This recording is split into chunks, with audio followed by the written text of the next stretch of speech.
অনিয়ম, দুর্নীতি ও অতি মূল্যায়িত হয় এমন কোনো প্রকল্প হাতে নেবে না অন্তর্বর্তীকালীন সরকার।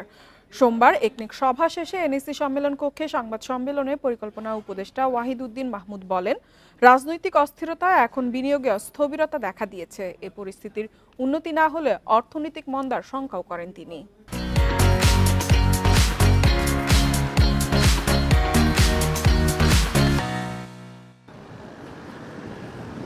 শেখ হাসিনা সরকারের শাসনামলে বিভিন্ন প্রকল্প হাতে নেওয়া হলেও আছে দুর্নীতি ও অনিয়মের নানা অভিযোগ। বছরের পর বছর প্রকল্পের মেয়াদ বাড়িয়ে খরচ করা হয় রাষ্ট্রের অতিরিক্ত অর্থ। চলমান নানা অপ্রয়োজনীয় প্রকল্প শেষ না হওয়ায় নতুন করে চিন্তায় ফেলেছে অন্তর্বর্তী সরকারকে।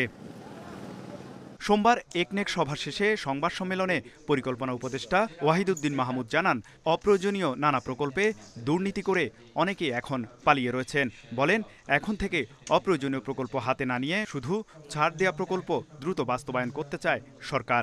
দুর্নীতিমুক্ত থাকে, ভালো প্রকল্প হয়, বাস্তবায়ন দুর্নীতিমুক্ত হয়, এগুলোর দিকে দৃষ্টি ছিল। এখন এরপরে এই অর্থ বছরের শেষ পর্যন্ত আমরা চেষ্টা করব যেগুলোকে আমরা ছাড়পত্র দিয়েছি এগুলোকে ভালোভাবে যাতে যত দ্রুত পারা যায় বাস্তবায়ন করা। তিনি বলেন, দেশের রাজনৈতিক অস্থিতিশীলতা ও সুদের হার বেড়ে যাওয়ায় বিনিয়োগ বাধাগ্রস্ত হচ্ছে। বলেন, উন্নয়ন ব্যয় না হলে অর্থনৈতিক মন্দা হতে পারে।